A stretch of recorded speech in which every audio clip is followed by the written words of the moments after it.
She never knew the school janitor was the billionaire who still burns for her. Devin Elridge's hands trembled as he gripped the mop handle, watching the woman who once shattered his heart kneel beside his struggling daughter. Selena Kingsley had no idea the school janitor cleaning her classroom was the billionaire she walked away from 12 years ago. When Emma whispered, "Miss Kingsley, why does the new janitor look so sad?" Devin's carefully constructed disguise began to crumble. Would she recognize the man whose heart she broke? But let me take you back 3 months earlier, to the moment when one of the world's most successful tech entrepreneurs made a decision that would change everything. Devin Elridge stood in his Manhattan penthouse office, staring at his daughter's report card with the kind of intensity he usually reserved for hostile takeovers. 3rd grade. Failing. The words blurred as he tried to process how his brilliant 8-year-old could be struggling so severely at Willowbrook Academy, the most prestigious private school his money could buy. "Sir?" His assistant Victoria Powell entered without knocking, her designer heels clicking against marble floors. "The board meeting starts in 10 minutes. Devin didn't turn from the floor-to-ceiling windows overlooking Central Park. "Cancel it." "Sir, this is the quarterly review. We can't—" "I said cancel it." His voice carried the authority that had built a $2.3 billion empire, but underneath lay something Victoria had rarely heard from Devin Elridge: desperation. Since Sarah's death 18 months ago, Emma had retreated into herself. The vibrant little girl who used to light up every room had become a shadow, struggling academically and socially despite the best tutors money could provide. Devin had tried everything: private counseling, educational specialists, even switching schools. But nothing reached the daughter who now flinched when he tried to hug her.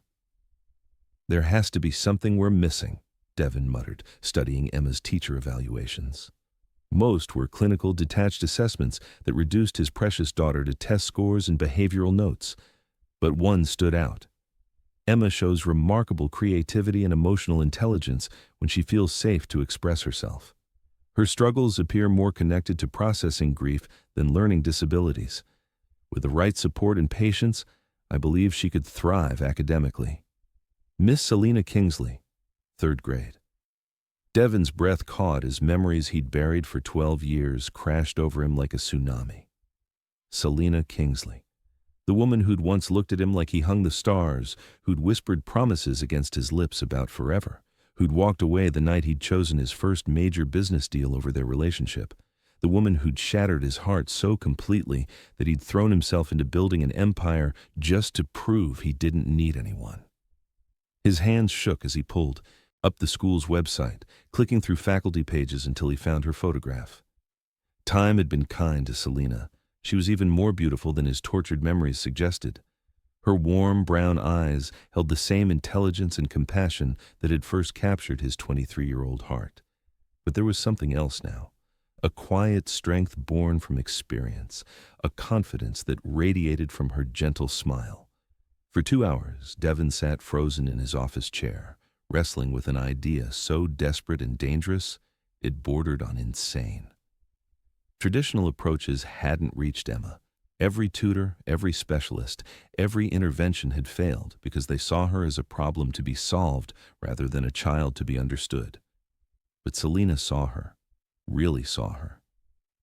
The problem was that Devin Elridge, billionaire CEO, couldn't simply walk into Emma's classroom without causing a media circus. His presence would disrupt everything, attract attention, possibly even put Emma in danger from people who might target her to get to him. But Danny Edwards, maintenance worker, that was different. 3 weeks later, Devin found himself in a used clothing store in Queens, purchasing work boots and uniforms that cost less than his usual lunch. He'd researched everything, created a false identity, obtained forged references, even practiced walking differently to disguise his natural executive bearing. The hardest part had been convincing Thomas Rivera, Willowbrook's head custodian, to hire him. Devin had applied using the name Danny Edwards, claiming he needed steady work after a recent divorce. Thomas, a kind man in his 50s who took pride in mentoring new employees, had looked past the obviously expensive watch Devin forgot to remove and offered him a chance. "Work starts at 6 a.m., Thomas had said, shaking Devin's hand with calloused fingers. "You'll shadow me for the first week, then take over the elementary wing. These kids deserve a clean, safe environment to learn in." Devin had nodded, not trusting his voice.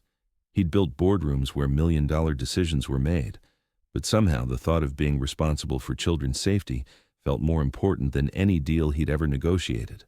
Now, 6 weeks into his double life, Devin moved through Willowbrook's hallways with practiced invisibility. He'd learned that custodians were simultaneously essential and invisible, trusted with keys to every room, privy to conversations people assumed they couldn't understand, responsible for maintaining the environment where learning happened, yet rarely acknowledged as human beings with thoughts and feelings. It was the perfect disguise for observation. Every morning at 7:30, Devin watched through the windows as Selena Kingsley arrived at school, her arms full of supplies she'd obviously purchased with her own limited salary. She wore simple dresses and cardigans that emphasized her natural grace rather than expensive fashion, but to Devin, she was more beautiful than any supermodel who'd graced his arm at charity galas. She had a routine, first checking her mailbox, then stopping by the main office to chat with the secretaries about their families, their weekend plans, their concerns. She remembered everyone's names, asked about their children, brought homemade cookies for no reason except kindness. Devin found excuses to clean near her classroom, timing his work to coincide with her arrival. From the hallway, he could hear her gentle voice greeting each student personally, asking about their pets, their siblings, their favorite books. When Timothy Martinez struggled with reading, she knelt beside his desk and patiently sounded out words. When Sarah Chen felt homesick, Selena quietly offered her a hug and a tissue. And when Emma Elridge entered the classroom each morning, shoulders hunched and eyes downcast, Selena's entire demeanor shifted into protective mode. "Good morning, beautiful girl," she'd say softly, crouching to Emma's eye level. "I saved you the special pencil today, the one with the glittery eraser." Devin's heart ached watching his daughter's shy smile, the first genuine expression he'd seen from her in months. Under Selena's patient care, Emma began participating in class discussions, volunteering to read aloud, even laughing at her teacher's gentle jokes. The transformation was miraculous, and it was breaking Devin's heart because he realized his daughter was flourishing under the love and attention of the woman he'd lost through his own arrogance and ambition. But the beautiful torture of watching Selena work was nothing compared to the first time she spoke directly to him. It happened on a Tuesday morning in late October. Devin was mopping the hallway outside her classroom when he heard a commotion inside. Through the window, he saw Emma in tears, her math worksheet crumpled on the floor. "I'm stupid," Emma was saying, her small voice breaking.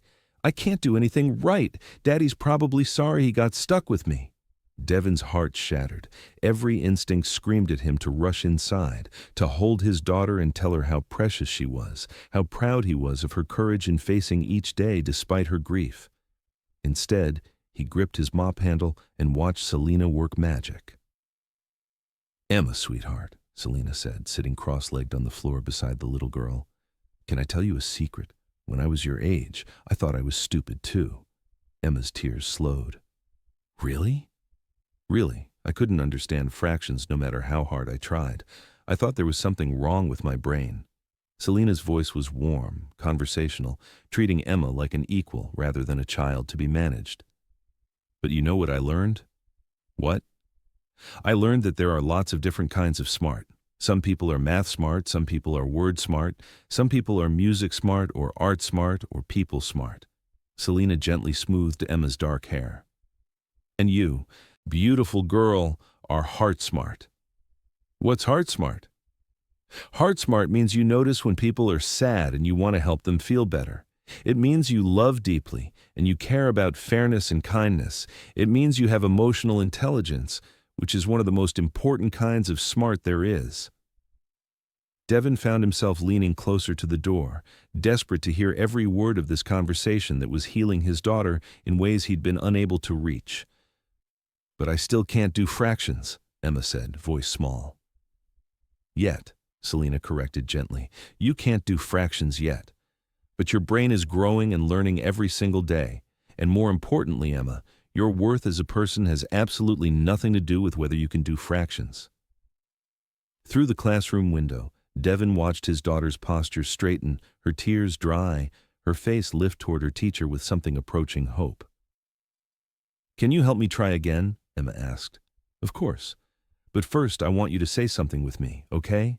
Repeat after me. I am smart. I am smart. I am worthy of love. Emma's voice was stronger now. I am worthy of love. I am exactly who I'm supposed to be. I am exactly who I'm supposed to be. And I'm going to keep learning and growing every single day. And I'm going to keep learning and growing every single day. Devin had to grip the doorframe to keep from collapsing. This woman, this incredible, compassionate, brilliant woman, was giving his daughter something he'd been unable to provide despite all his wealth and resources, unshakable belief in her own worth. And as Emma settled back at her desk with renewed confidence, Selena glanced toward the hallway window and made direct eye contact with Devin. For one heart-stopping moment, he thought he saw recognition flicker in her warm brown eyes.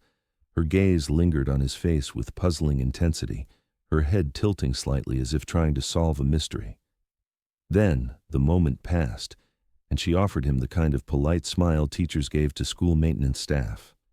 But Devin's hands were shaking as he resumed mopping, because for those few seconds, he could have sworn Selena Kingsley was looking at him the way she used to look at him 12 years ago, like she was seeing straight into his soul. The next few weeks became beautiful torture. Every interaction with Selena was charged with unspoken history that only he remembered. When she thanked him for keeping her classroom spotless, her voice held warmth that sent familiar electricity through his veins. When she asked his name and he replied, "Danny Edwards?" she repeated it slowly, as if testing how it felt on her tongue. "Have we met before, Danny?" she asked one afternoon as he emptied her classroom's recycling bin. "You seem familiar." Devin's heart hammered against his ribs. "Just got one of those faces, I guess." But Selena's gaze lingered on him with growing curiosity, and Devin began to realize his disguise might not be as foolproof as he'd hoped. 12 years had changed them both, but the fundamental connection between them, the recognition that had drawn them together in college like magnets, finding true north, was still there, humming beneath the surface of their careful interactions. The breaking point came on a Friday afternoon in November. Have you ever found yourself face to face with someone from your past, desperately hoping they wouldn't recognize you? Tell me your story in the comments. Let me know where you're watching from, and hit subscribe if this emotional reunion is already capturing your heart. Devin was cleaning the supply closet adjacent to Selena's classroom when she entered, looking for construction paper for a weekend project. The space was cramped, barely large enough for 2 people, and when Selena reached for supplies on the high shelf, she stumbled slightly on a box of markers someone had left on the floor. Devin's reflexes kicked in before his brain could stop him. He dropped his cleaning supplies and caught her, his arms coming around her waist to steady her, pulling her against his chest to prevent her fall. Time seemed suspended as they stood frozen in that intimate embrace. Selena's hands had landed on Devin's chest for balance, and through his uniform shirt, he could feel the warmth of her palms directly over his racing heart. Her face was inches from his, close enough that he could see the flecks of gold in her brown eyes, could smell the familiar vanilla perfume that had haunted his dreams for 12 years. "I've got you," he murmured, the words slipping out before he could stop them. It was something he'd said to her countless times during their college years, after nightmares, during final stress, whenever the world felt too overwhelming. Selena's breath caught audibly. Her eyes, wide and searching, locked onto his with an intensity that made his knees weak. For several heartbeats, they simply stared at each other, the air between them crackling with recognition and desire, and 12 years of unfinished business. "Do I know you?" she whispered, her voice barely audible. Her hands remained pressed against his chest, and Devin wondered if she could feel how frantically his heart was beating. Every fiber of his being wanted to tell her the truth, to drop the pretense and pull her closer, to kiss her the way he'd dreamed of kissing her for over a decade. Instead, he carefully helped her regain her footing and stepped back, though his arms ached from the loss of her warmth. "Just the janitor, ma'am," he managed, though his voice was rougher than he'd intended. But Selina didn't move away. She continued studying his face with growing intensity, her eyes tracing features that time had sharpened but not fundamentally changed. "Your eyes," she said slowly. "I've seen your eyes before." Devon's carefully constructed world was crumbling. "I should get back to work." "Wait." Selina's hand shot out to touch his arm, and the contact sent lightning through his entire nervous system. "Please, I know this sounds crazy, but have you ever lived in Chicago?" The question hit him like a physical blow. They'd met at Northwestern, spent 4 incredible years navigating college together, planning a future that had seemed inevitable until ambition and pride tore them apart. "No, ma'am. Born and raised in Queens." It was a lie, and from the skeptical expression on Selina's face, she knew it. But she also knew she couldn't push a school employee for personal information without overstepping professional boundaries. "I'm sorry," she said finally, though her eyes remained fixed on his face.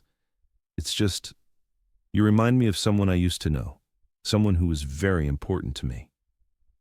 The pain in her voice was unmistakable, and Devon had to clench his fists to keep from reaching for her again. He wanted to ask if she ever thought about that someone, if she regretted walking away, if 12 years had been as lonely for her as they'd been for him. Instead, he nodded politely and gathered his cleaning supplies. "I hope you found what you were looking for in here," he said, gesturing toward the construction paper. Selina's smile was sad and distant. "I'm beginning to think what I'm looking for isn't in this closet at all." As she left with her supplies, Devon slumped against the closet wall and tried to remember how to breathe. The encounter had shaken him more than any business negotiation, any hostile takeover, any crisis that had threatened his empire. Because for those few moments in her arms, he'd remembered what it felt like to be whole. And the way Selina had looked at him, with growing recognition, with questions she couldn't ask, with an intensity that suggested their connection was stronger than time or disguise, gave him dangerous hope that maybe, just maybe, she'd never forgotten him either. But hope was a luxury Devon Elridge couldn't afford. Not when his deception was already straining under the weight of Selina's growing suspicion. Not when Emma was finally thriving under her teacher's care. Not when admitting the truth could destroy the fragile progress his daughter was making. Yet, as the days passed, Devon found it increasingly impossible to stay away from Selina's orbit. He volunteered for every task that brought him near her classroom, invented reasons to linger in hallways where she might appear, and caught himself timing his breaks to coincide with her lunch period. The irony wasn't lost on him.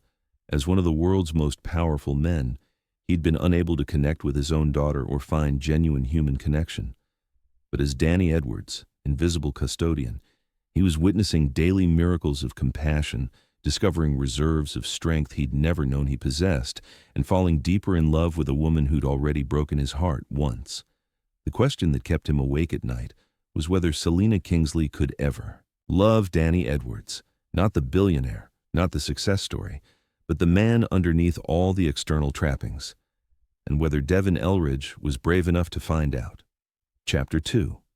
The answer came sooner than he expected, in the most unexpected way possible.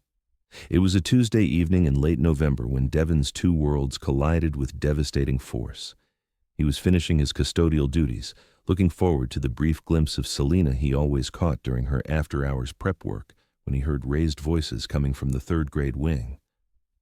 "Miss Kingsley, I don't care about your teaching philosophy," came the sharp voice of Margaret Whitman, the school board's most influential member. "Emma Elridge's test scores are still below acceptable standards. If you can't handle a student of her caliber, perhaps we need to discuss alternative classroom placements." Devon froze in the hallway, his blood turning to ice.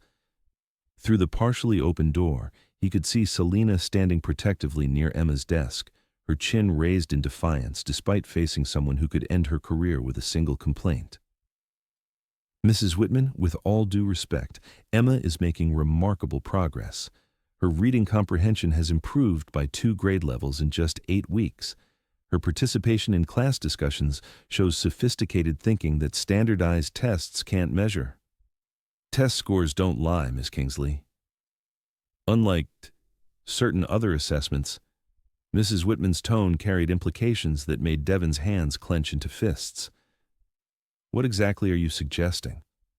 Selena's voice was dangerously quiet.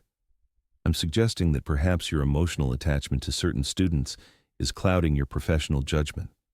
Some might say you're showing preferential treatment to children whose families make substantial donations to the school. Devon saw red. Mrs. Whitman was essentially accusing Selena of corruption, implying she was giving Emma special treatment because of his anonymous financial contributions to the school. The accusation was not only false, but devastating to someone like Selena, whose integrity was fundamental to her identity. Before he could stop himself, Devon stepped into the classroom. "Excuse me," he said, his voice carrying an authority that made both women turn in surprise. "I couldn't help but overhear, and I think there's been a misunderstanding." Mrs. Whitman looked at him with the dismissive expression she reserved for service employees. "This is a private conversation. Not when it concerns Emma Elridge." Devon moved closer to where Selena stood, positioning himself slightly in front of her in an unconsciously protective gesture. "I've been cleaning this wing for weeks, and I've watched Miss Kingsley work with every student. Her dedication to Emma has nothing to do with donations, and everything to do with seeing a brilliant child who needed someone to believe in her." "And you would know this how exactly?" Mrs. Whitman's voice dripped condescension. Devon's jaw tightened. Every instinct screamed at him to reveal his true identity, to use his power and influence to destroy this woman's career for daring to attack Selena. But doing so would expose everything: his deception, his presence at the school, the fragile progress Emma had made. "I would know," he said carefully, "because I've watched Miss Kingsley stay after hours every day for 2 months, creating individualized lesson plans for students who struggle. I've seen her spend her own money on supplies and books. I've watched her celebrate every small victory like it was a personal triumph." Selena turned to look at him with surprise and growing warmth, but Devon kept his eyes fixed on Mrs. Whitman. "I've seen her hold children who were having bad days, encourage kids who wanted to give up, and find ways to reach every single student in her care. If Emma Elridge is improving, it's because Miss Kingsley saw potential that others missed and refused to give up on a little girl who needed someone to believe in her." The passion in Devon's voice seemed to fill the classroom. Mrs. Whitman's expression had shifted from condescension to uncertainty, clearly not expecting such eloquent defense from a custodian. "That's all very touching," she said stiffly, "but it doesn't change the fact that—" "That what?" Devon stepped forward, his presence suddenly commanding despite his humble uniform. "That a dedicated teacher is doing exactly what teachers should do, seeing the human being behind the test scores, that she's creating an environment where a grieving child can heal and learn simultaneously." Mrs. Whitman blinked, clearly rattled by his intensity. The board expects measurable results." "Then maybe the board should measure the right things." Devon's voice was quiet now, but no less powerful. "Maybe instead of focusing solely on standardized scores, you should measure whether students feel safe, valued, and inspired. Maybe you should measure whether they're developing confidence and curiosity and emotional resilience." He gestured toward Emma's desk, where her latest art project, a colorful drawing of her family that included both Devon and her teacher, was displayed proudly.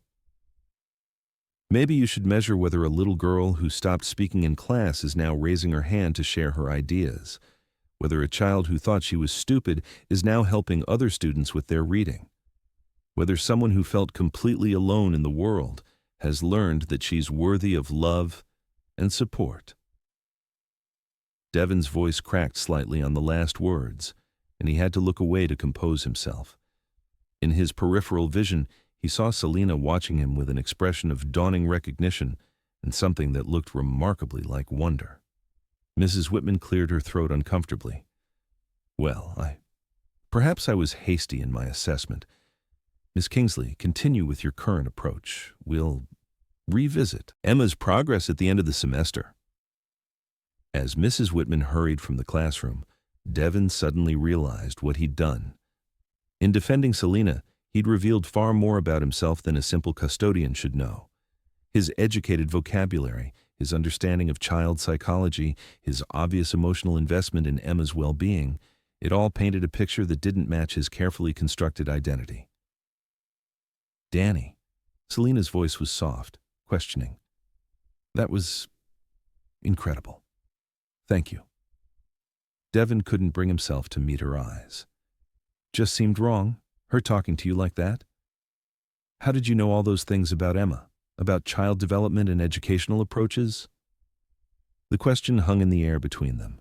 Devin could feel Selena moving closer, could sense her studying his profile with that intense focus that had always made him feel completely seen and utterly vulnerable. I pay attention, he said finally. That was more than paying attention. That was personal. Devin's hands were shaking again. He was standing at a crossroads. He could deflect, maintain his disguise, keep his secret safe. Or he could take the first step toward honesty and risk everything he'd built, everything Emma had gained. Maybe it was, he admitted quietly. Selena was standing directly in front of him now, close enough that he could see the question marks dancing in her beautiful eyes. When she reached up to touch his face gently, Devin's resolve crumbled completely. You're not really a custodian, are you? The simple question broke something inside him. For weeks he'd been living a lie, watching the woman he'd never stopped loving from the shadows, desperate for connection but terrified of rejection. Now, with her hand against his cheek and her eyes searching his face with growing certainty, the truth felt inevitable. No, he whispered. I'm not. Selena's breath caught, her eyes widening as 12 years of questions suddenly made sense. Devin? Hearing his name on her lips after so many years of silence was like coming back to life. Devin closed his eyes and leaned into her touch, unable to maintain the pretense any longer. Hello, Selena. For a moment, neither of them moved. The classroom around them seemed to fade away, leaving only the two of them suspended in a bubble of recognition and wonder and disbelief. Then, Selena jerked her hand away as if his skin had burned her. Oh my God! Her voice was barely a whisper.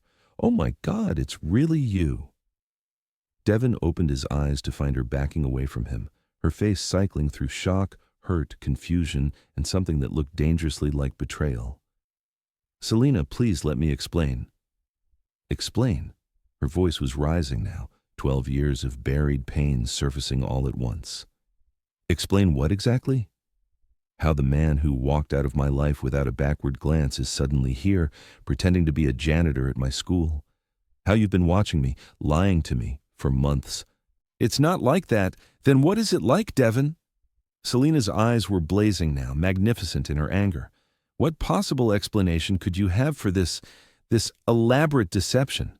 Devin ran his hands through his hair, desperately trying to find words that could make her understand. Emma. This is all about Emma. Emma. Selena's anger faltered slightly, replaced by confusion. What does Emma have to do with anything? She's my daughter. The words landed between them like a bomb. Selena stared at him in stunned silence, her mind clearly racing to process this revelation. Your daughter, she repeated slowly. Emma Elridge is your daughter. Yes. Which means you're Devin Elridge. Yes. Selena sank into one of her student desks, looking shell-shocked. The Devin Elridge, the billionaire tech mogul whose donations keep this school running. Yes. And you've been pretending to be a janitor named Danny Edwards because... Devin pulled up a chair and sat across from her, maintaining distance but desperate to make her understand. Because Emma was failing. Because she'd been struggling since her mother died, and nothing I tried was helping. Because traditional tutoring and specialists and throwing money at the problem wasn't reaching her. So you decided to spy on her? I decided to understand her world. Devin's voice was quiet, but intense. I needed to see what her days were really like, who she interacted with, what was helping or hurting her progress. Selena was quiet for a long moment, processing. When she looked up at him again, her expression was unreadable. And what you found was that she was thriving in my classroom. Yes. For the first time since Sarah died, Emma was laughing again, participating, learning. You were giving her something I couldn't, You were seeing her potential instead of her problems. So this whole time, watching me, talking to me, getting close to me, Selena's voice was dangerously quiet. That was all just about Emma? The question hit Devin like a physical blow. He could hear the hurt underneath her anger, the vulnerability she was trying to hide behind professional composure. No. The word came out more forcefully than he'd intended. Selena, no. Seeing you again, being near you again, that was never part of the plan. Then what was it? Devin stood up and began pacing, running his hands through his hair. How could he explain 12 years of regret, 12 years of wondering what if, 12 years of measuring every woman against memories of her? It was torture, he said finally. Beautiful, devastating torture. Being close enough to hear your voice, to watch you work magic with children, to remember everything I lost when I let you go. When you let me go. Selena was on her feet now, anger flaring again. You didn't let me go, Devin. You chose your precious business opportunity over our relationship. You chose money and success over love. I was 23 years old and terrified. The words exploded out of him. I was terrified of poverty, terrified of not being able to provide for you, terrified that if I didn't take that opportunity, I'd spend the rest of my life wondering what if. So instead, you made me spend the rest of my life wondering what if. Selena's voice broke slightly, and Devin's heart shattered at the pain in her eyes. You walked away from me, Selena. You gave me an ultimatum, you or the business deal, and when I hesitated, you walked away. Because I needed to know I mattered more than money. Tears were streaming down her face now. I needed to know that the man I loved, the man I thought I was going to marry, valued our relationship more than a business opportunity. You mattered more than everything, Devin said desperately. You mattered so much that the thought of disappointing you, of not being worthy of you, paralyzed me. I hesitated because I was scared, not because you weren't important, but you let me leave. I was too proud to chase you, too stupid to realize that no amount of success would ever fill the hole you left behind. They stared at each other across the classroom, 12 years of pain and regret and unfinished business crackling between them. Devin could see the war playing out in Selena's beautiful face, the battle between the love that had never really died and the self-preservation instincts that had kept her heart safe for over a decade. You broke me, she whispered finally. The simple admission destroyed him. Devin moved toward her instinctively, but stopped when she held up a hand. Number, you don't get to comfort me. Not now. Not when you've been lying to me for months. Selena, please.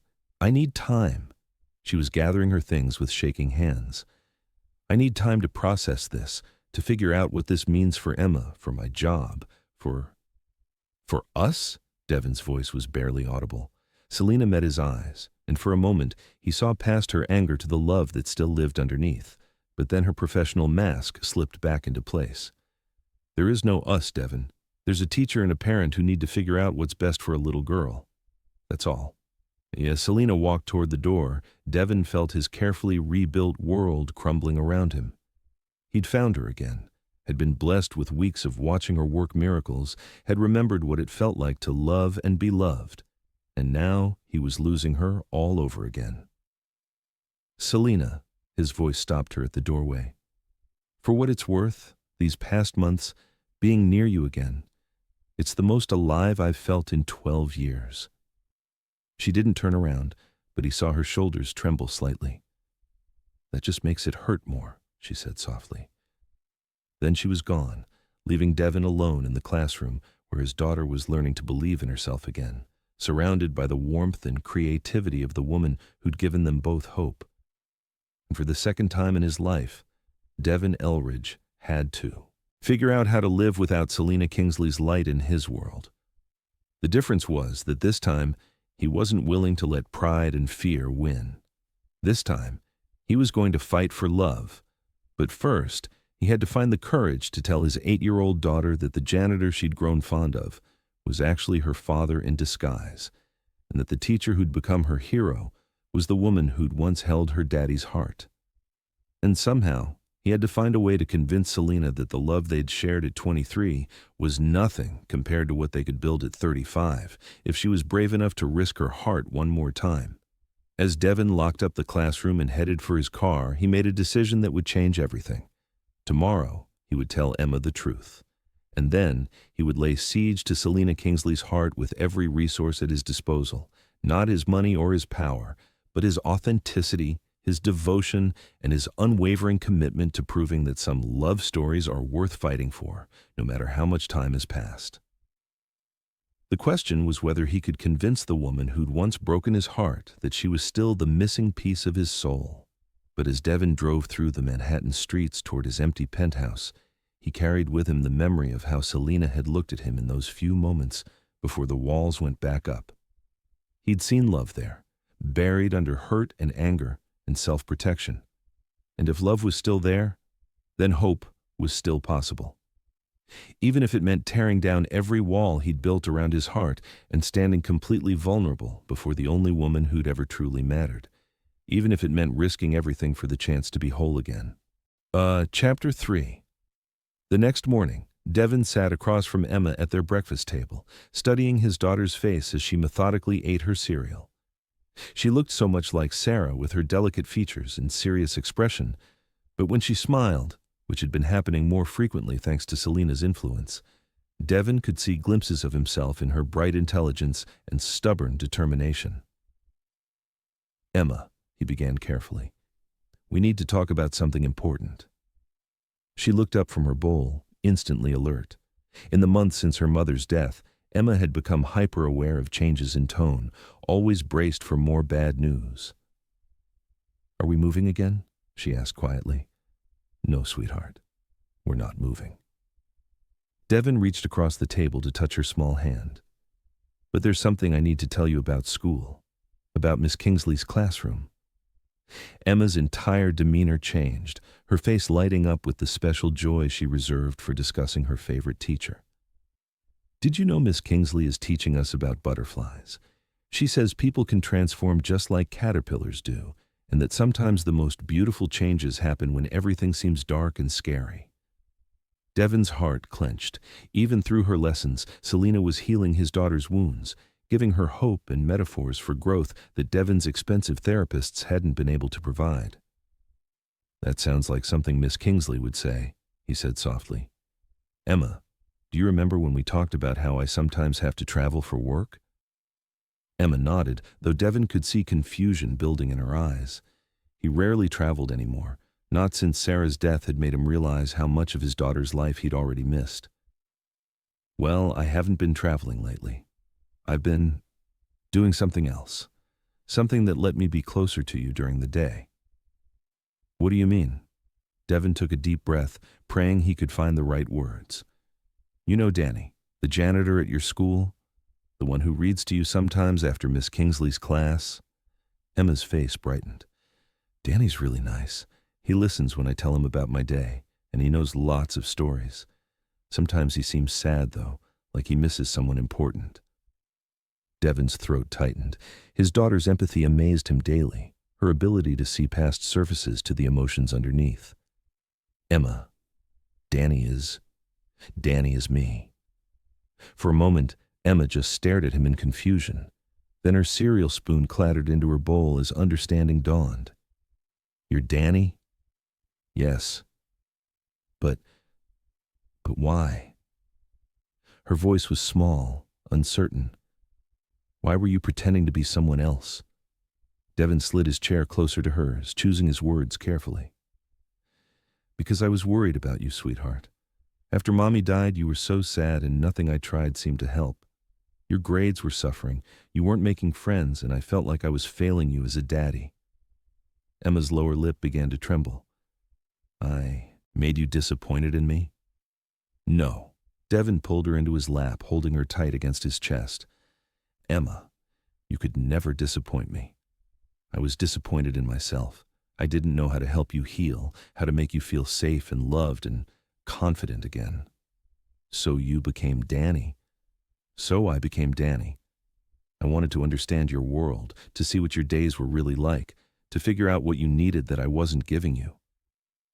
Emma was quiet for a long moment, processing. When she spoke again, her voice was thoughtful rather than accusatory. Danny always seemed to understand things about me that other grown-ups didn't. Because Danny is your daddy, and your daddy loves you more than anything in the universe. Even more than your company? The question pierced Devin's heart. How many times had Emma watched him choose work over family time? How many school events had he missed for board meetings? How many bedtime stories had been sacrificed for conference calls? Emma, look at me. He gently tilted her chin up so she could see his eyes. There is nothing, not my company, not all the money in the world, not anything that matters more to me than you. That's why I became Danny. That's why I spent months mopping floors and cleaning classrooms, because being close to you was more important than any business deal I've ever made. Emma studied his face with the serious expression she'd inherited from him. Were you lying to me when you were Danny? I was hiding who I was, but I was never lying about how I felt about you. Every story I told you, every time I listened to your day, every proud moment I felt watching you learn and grow, that was all real. What about Miss Kingsley? Were you lying to her? Devin's chest tightened. It's complicated with Miss Kingsley. Do you love her? The direct question from his 8-year-old daughter caught Devin completely off guard. Why would you ask that? Because Danny's face always changed when Miss Kingsley was around, like he was happy and sad at the same time, and because Miss Kingsley always smiled different when Danny was there, like she felt safer. Devin marveled at his daughter's emotional intelligence. Even as a child processing her own grief, Emma had been observant enough to recognize the undercurrents between two adults trying to hide their connection. Yes, he said simply. I love her. I loved her long before you were born, and I never stopped loving her, even when we weren't together anymore. Is that why you were sad when you were Danny? Because you missed her? Yes. Emma was quiet for another moment, then asked the question Devin had been dreading. Does Miss Kingsley know you're really my daddy now? Yes, I told her yesterday. Is she mad? Devin remembered the pain in Selena's eyes, the betrayal in her voice, the way she'd backed away from him like he was dangerous. Yes, she's very mad. But she still loves you too, right? I don't know, sweetheart. Sometimes, when people are hurt, it takes time for them to remember the love underneath the pain. Emma slipped off his lap and stood in front of him with her hands on her hips, a gesture so reminiscent of Sarah when she was determined to fix something that Devin almost smiled despite the circumstances. We have to make Miss Kingsley not mad anymore, Emma declared. She makes you happy and she makes me happy, and happy people should be together. Emma, it's not that simple. Yes, it is. Her 8-year-old certainty was absolute. Miss Kingsley teaches us that when we make mistakes, we apologize, and then we do better. And she teaches us that love is the most important thing, even when it's scary. What if she doesn't want to forgive me? Emma climbed back into his lap and cupped his face in her small hands, the same gesture Selena had made the day before. Daddy, Miss Kingsley has the biggest heart of anyone I know. She forgives me when I'm grumpy, and Marcus when he's mean, and even Principal Martinez when she's strict. She'll forgive you too, but you have to show her you're really sorry. How do I do that? Tell her the truth about everything. Show her you love me more than work now. And, Emma paused, thinking hard, and maybe write her a letter like the ones you used to write Mommy. Devin's breath caught. He'd forgotten that Emma had seen him writing love letters to Sarah during their courtship, back when he'd believed in grand romantic gestures and forever promises. You think Miss Kingsley would want a letter? Miss Kingsley loves words. She says they have power to heal hearts and change minds. Maybe if you write her the right words, she'll remember that she loves you too. Devin held his daughter close, amazed by her wisdom and grace. In trying to help Emma heal, he discovered that she was stronger and more emotionally intelligent than he'd ever imagined.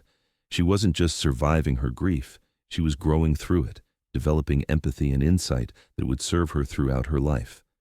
Emma, there's something else we need to talk about. Now that Miss Kingsley knows the truth about who I am, things at school might be different. People might ask you questions or treat you differently because of my job. Emma considered this seriously. Will I still be in Miss Kingsley's class? I hope so, but that depends on whether she can forgive me and whether the school thinks it's appropriate for her to teach you now that she knows I'm your father. She has to keep teaching me, Emma said firmly. She's the best teacher in the world, and I'm finally getting good at math because of her number songs. Devin smiled at his daughter's priorities. We'll do everything we can to make sure you stay in her class.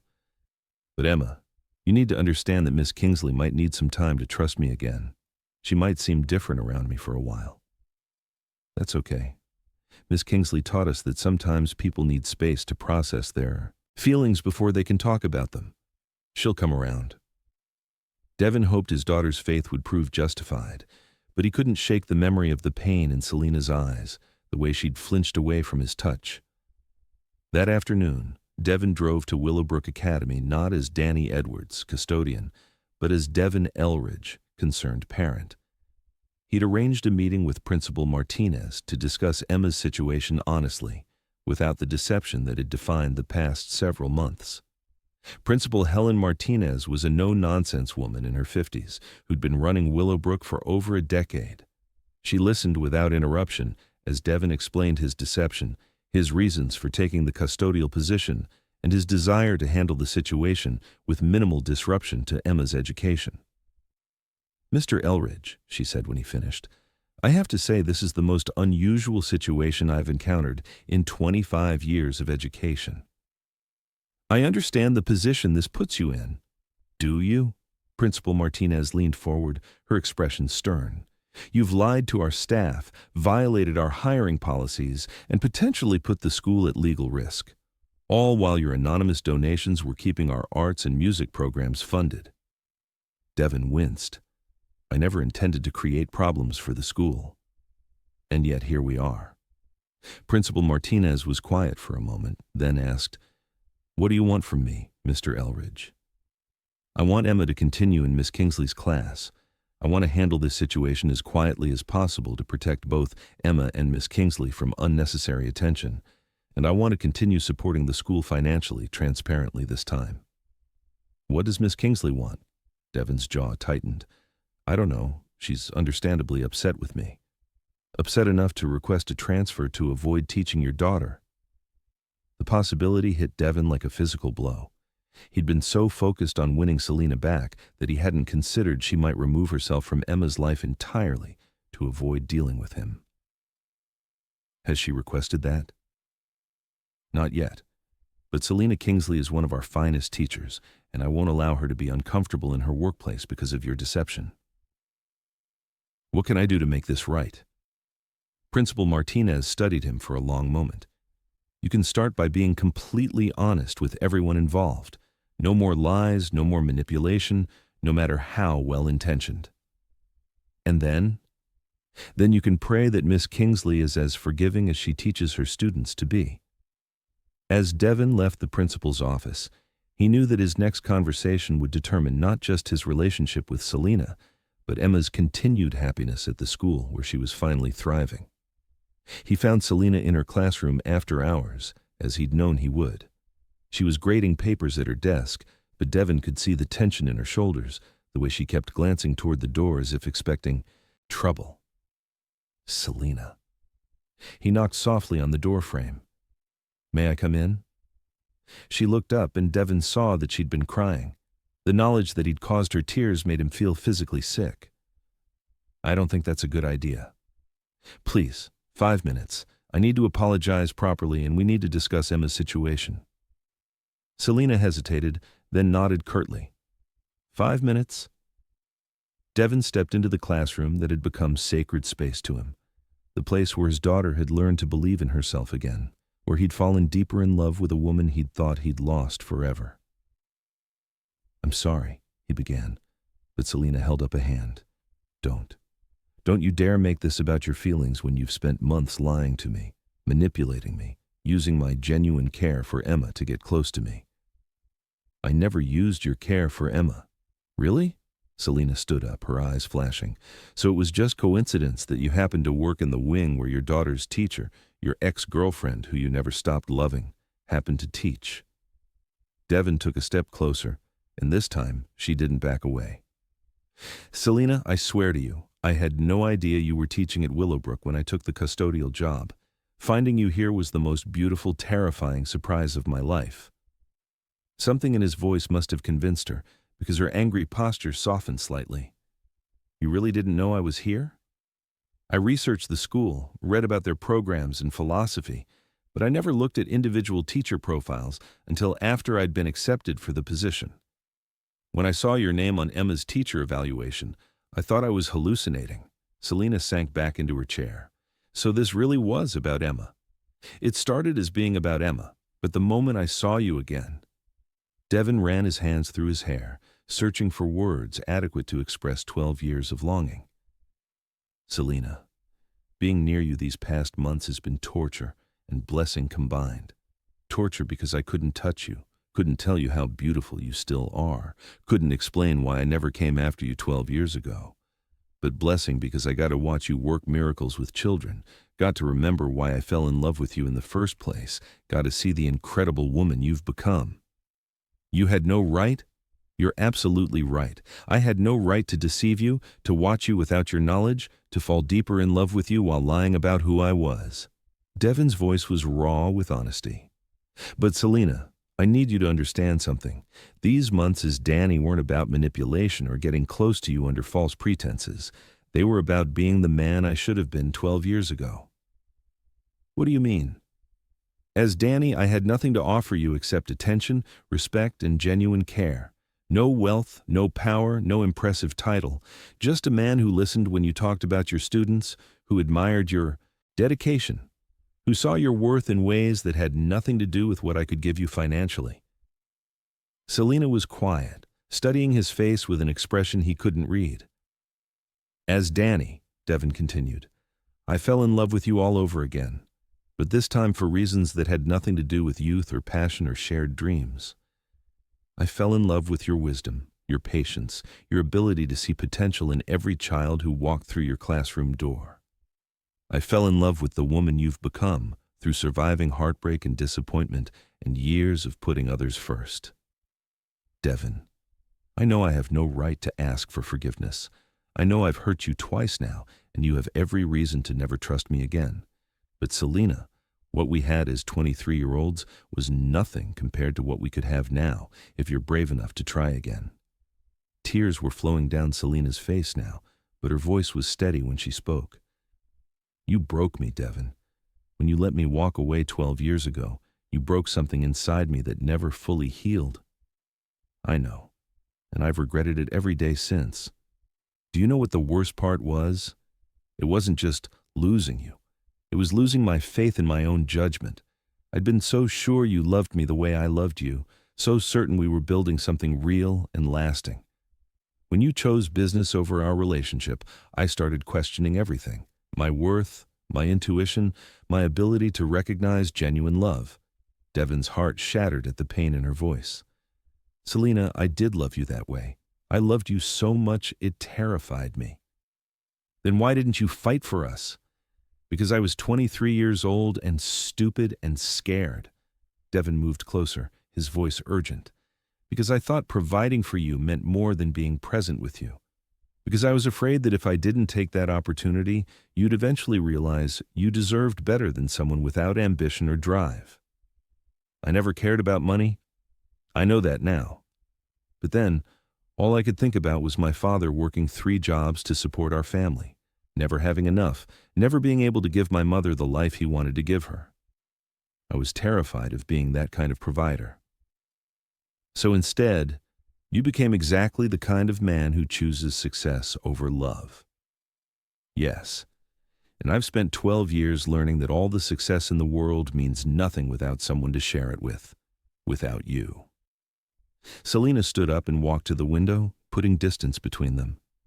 Devin could see her internal struggle playing out in the tension of her shoulders, the way her hands clenched and unclenched at her sides. Selena, he said softly, I'm not asking you to forget what happened 12 years ago.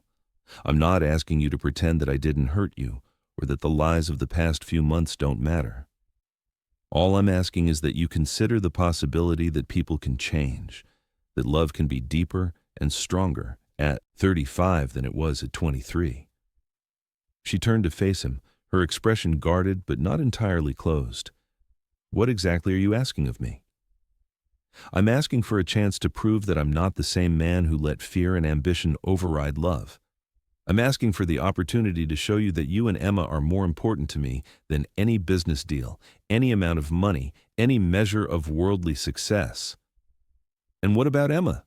She's not part of some romantic fantasy, Devin. She's a real little girl who's already been through too much loss and upheaval. Emma is the reason I became Danny in the first place. She'll always be my first priority. Even over your feelings for me, especially because of my feelings for you.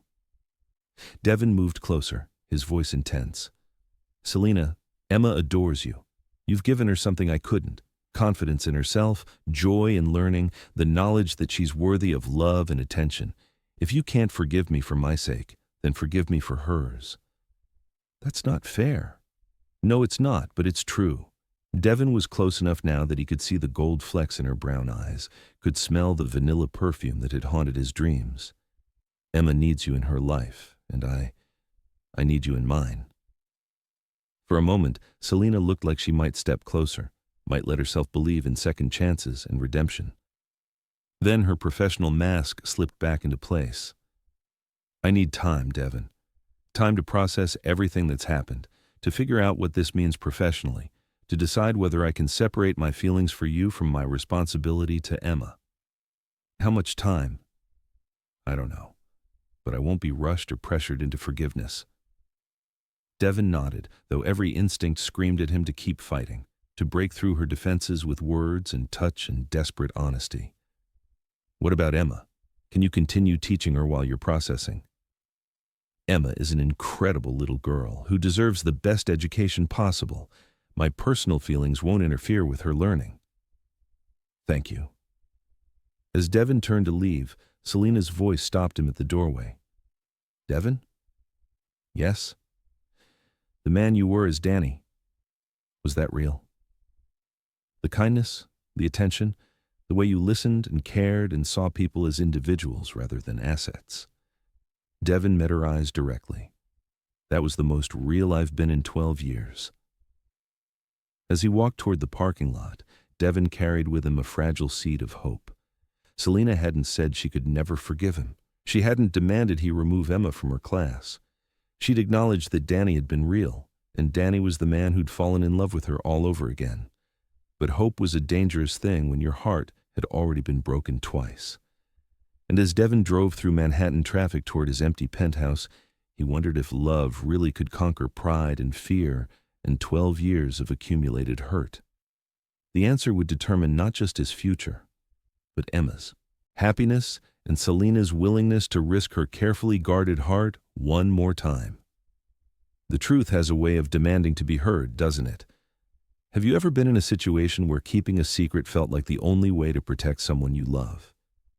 Share your thoughts below, and don't forget to subscribe for the emotional conclusion. And tomorrow, Devin would discover that some battles for love require more than words. They require the courage to be completely vulnerable in front of the people who matter most. Chapter 4. 3 days passed in careful professional politeness. Selena continued teaching Emma with the same dedication and warmth she showed every student, but Devin could see the strain in her careful composure when he arrived for pickup each afternoon. Their interactions were cordial, distant, and absolutely heartbreaking. Emma, with the emotional intelligence that constantly amazed Devin, sensed the tension immediately. Miss Kingsley seems sad, she observed on Thursday evening as Devin helped her with homework at their kitchen table. And you seem sad too.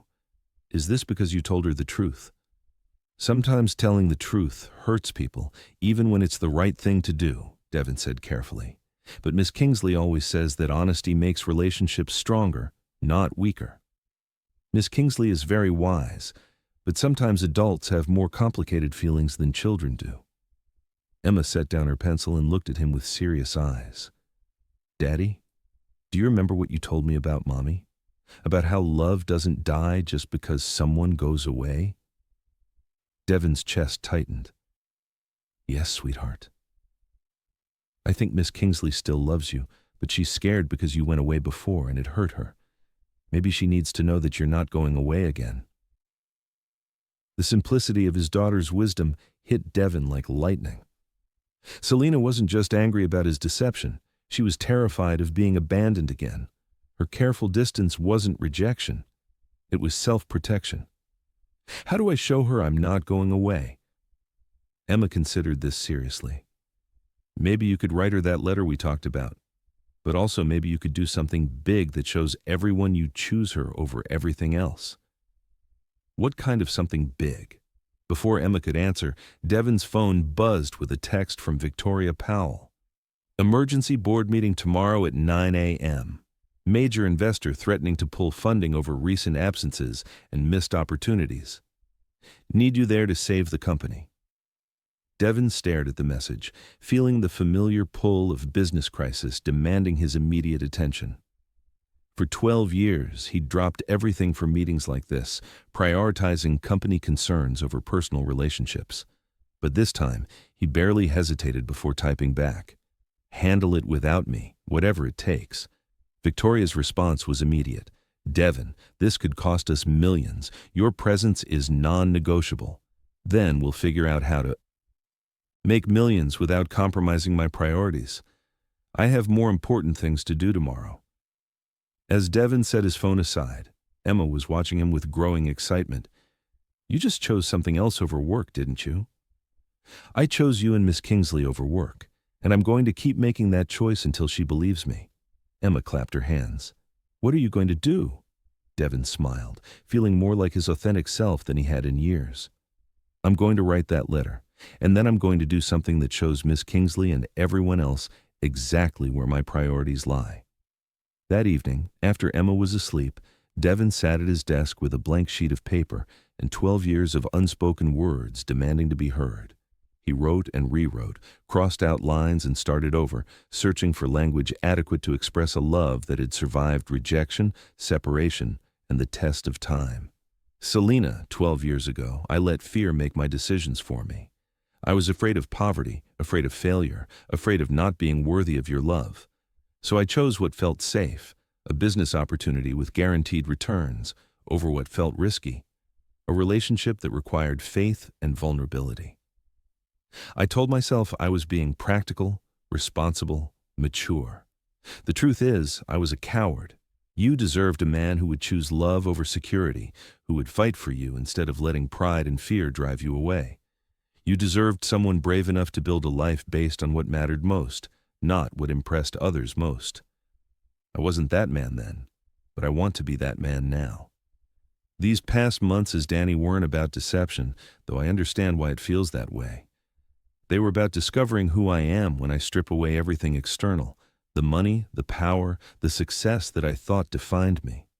What I found was someone who would rather clean floors near the woman he loves than rule boardrooms without her. Someone who finds more purpose in making his daughter smile than in closing billion-dollar deals. Danny fell in love with you again, Selena. Not the memory of who you used to be, but the incredible woman you've become.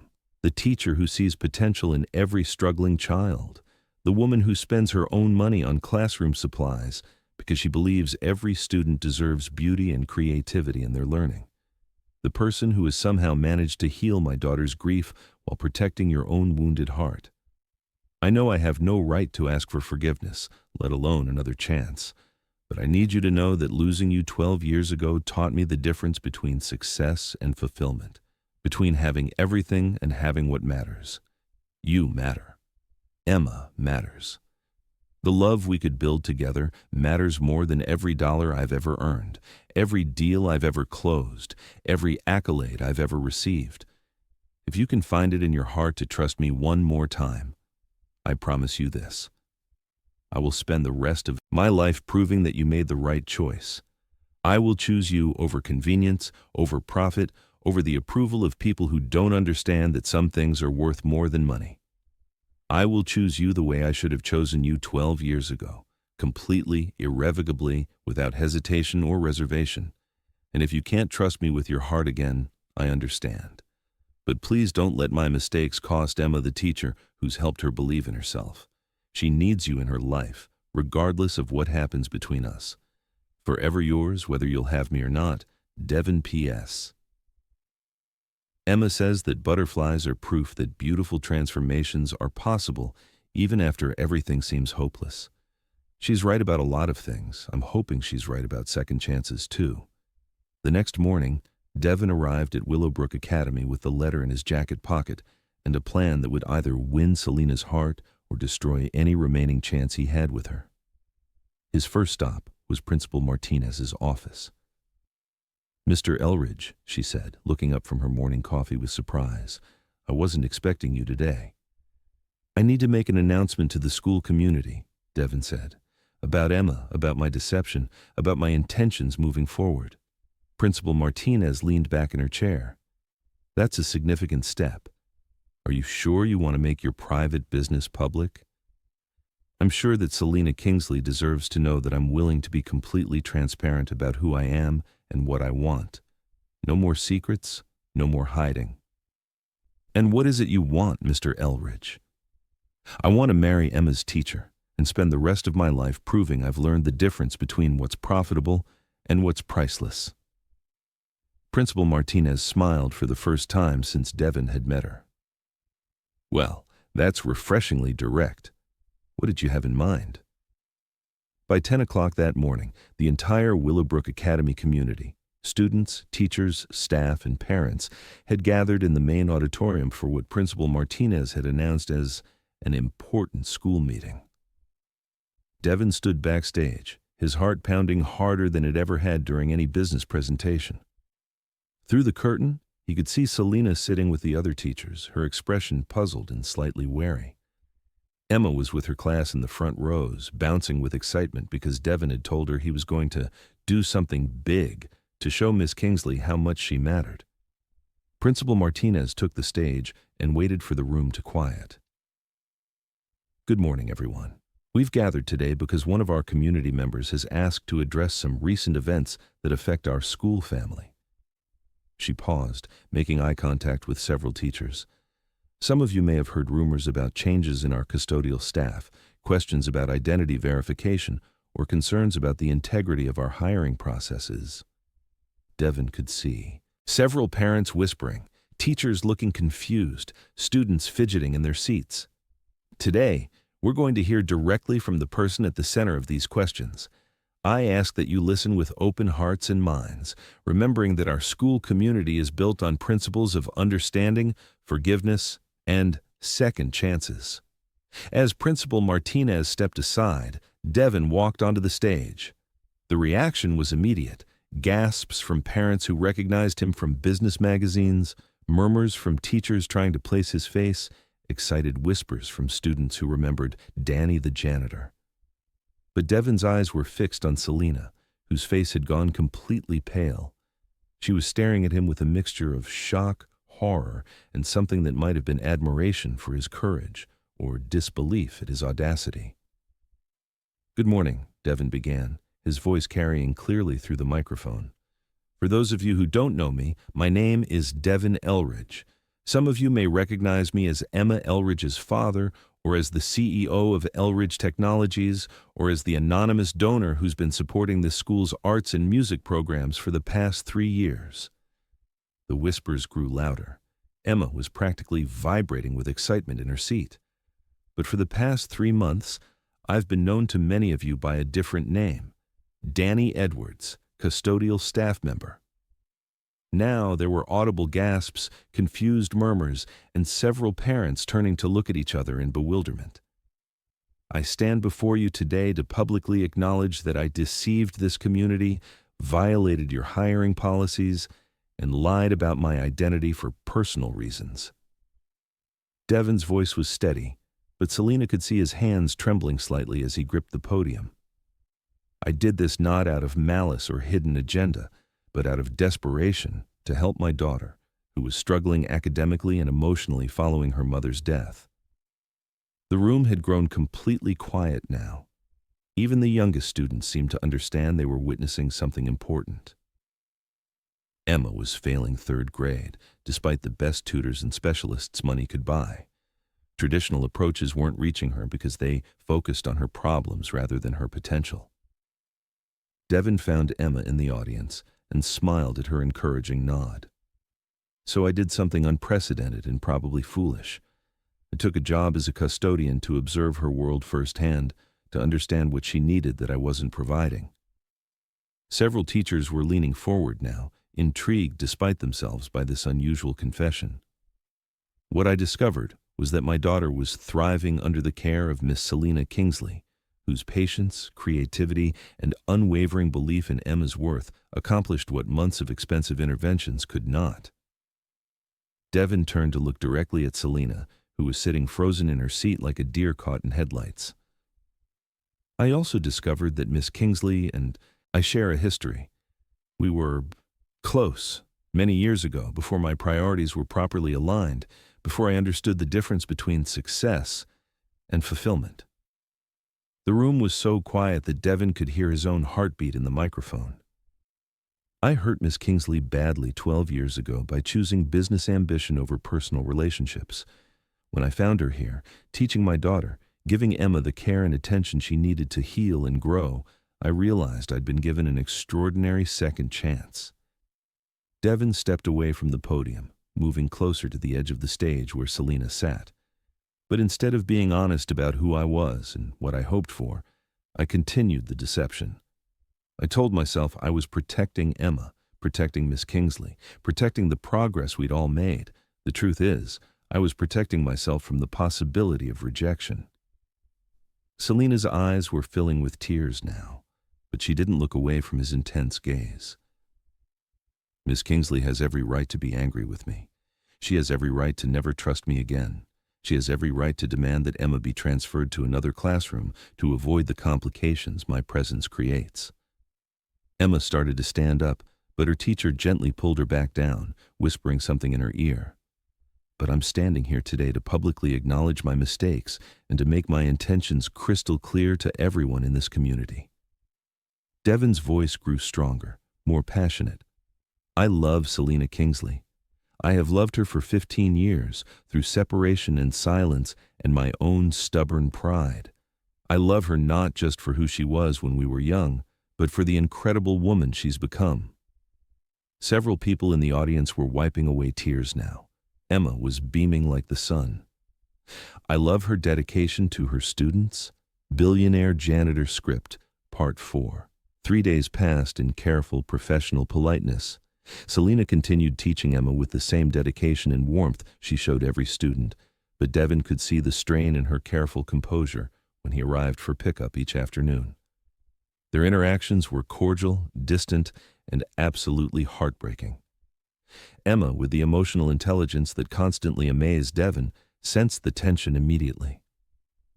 Miss Kingsley seems sad, she observed on Thursday evening as Devin helped her with homework at their kitchen table. And you seem sad too. Is this because you told her the truth? Sometimes telling the truth hurts people, even when it's the right thing to do, Devin said carefully. But Miss Kingsley always says that honesty makes relationships stronger, not weaker. Miss Kingsley is very wise, but sometimes adults have more complicated feelings than children do. Emma set down her pencil and looked at him with serious eyes. Daddy, do you remember what you told me about Mommy? About how love doesn't die just because someone goes away? Devin's chest tightened. Yes, sweetheart.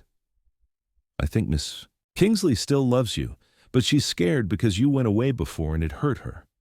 Maybe she needs to know that you're not going away again. The simplicity of his daughter's wisdom hit Devin like lightning. Selina wasn't just angry about his deception. She was terrified of being abandoned again. Her careful distance wasn't rejection, it was self-protection.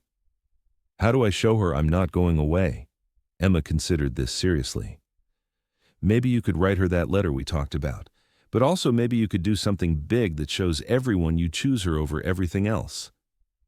What kind of something big? Before Emma could answer, Devin's phone buzzed with a text from Victoria Powell. Emergency board meeting tomorrow at 9 a.m.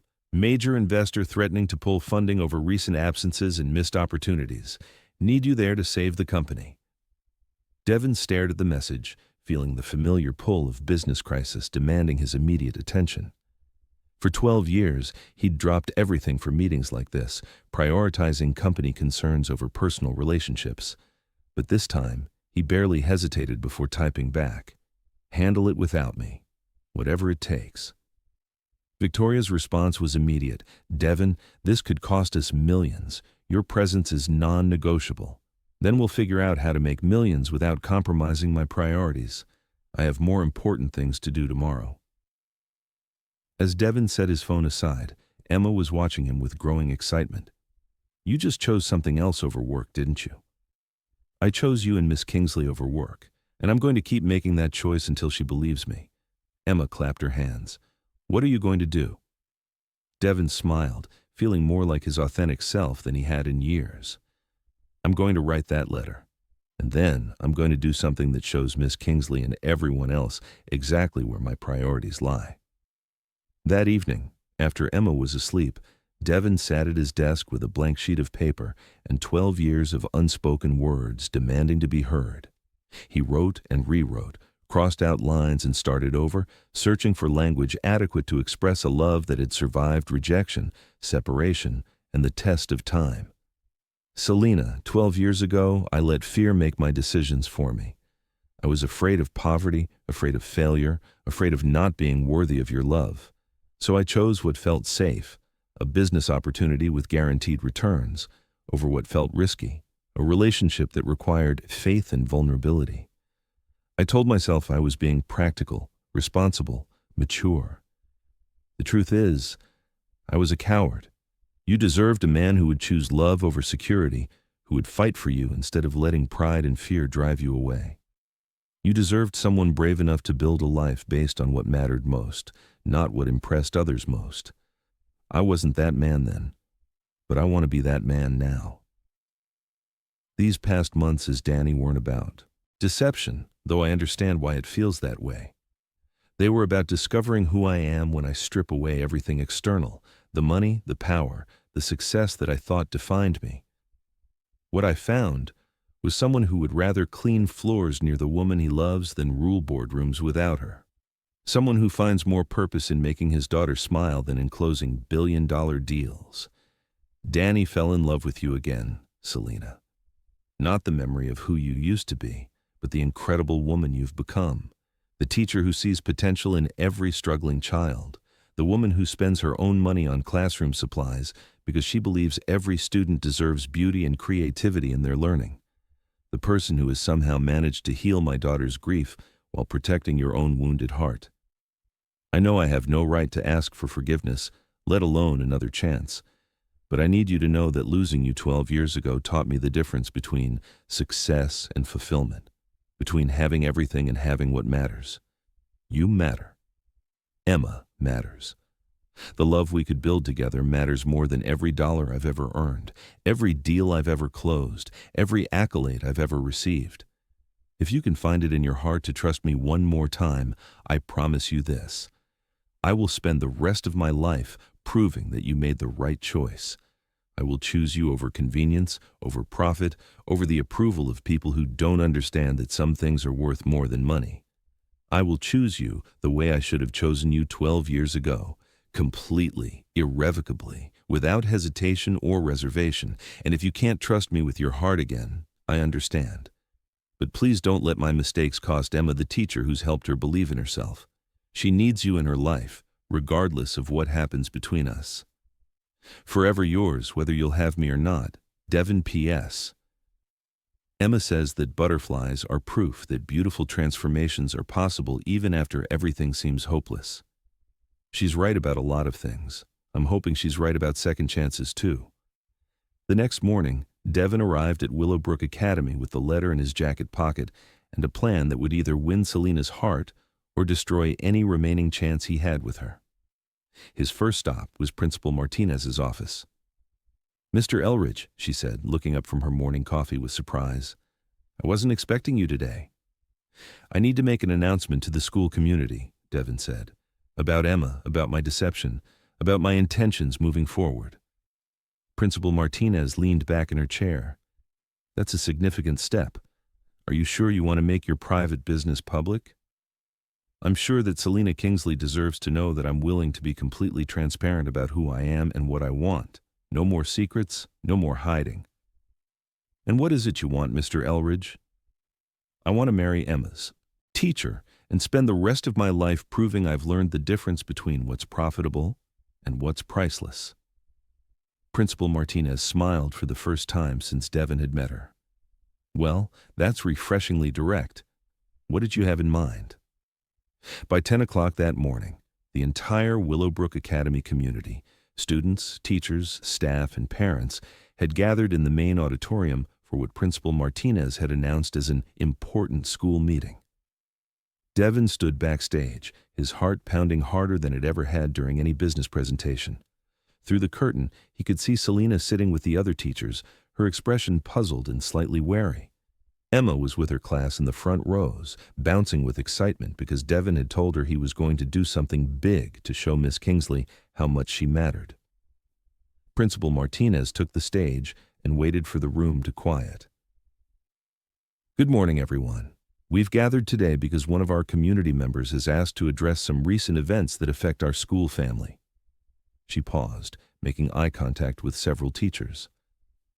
Some of you may have heard rumors about changes in our custodial staff, questions about identity verification, or concerns about the integrity of our hiring processes.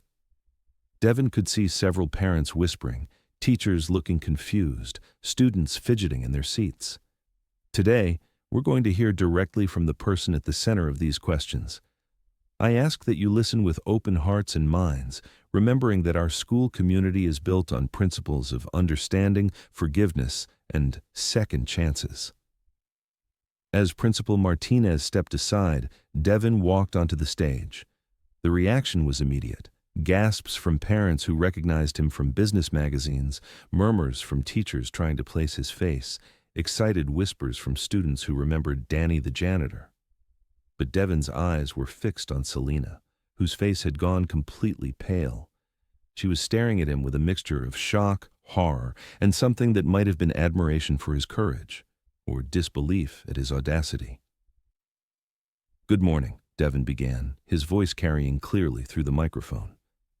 For those of you who don't know me, my name is Devin Elridge. Some of you may recognize me as Emma Elridge's father, or as the CEO of Elridge Technologies, or as the anonymous donor who's been supporting this school's arts and music programs for the past 3 years. The whispers grew louder.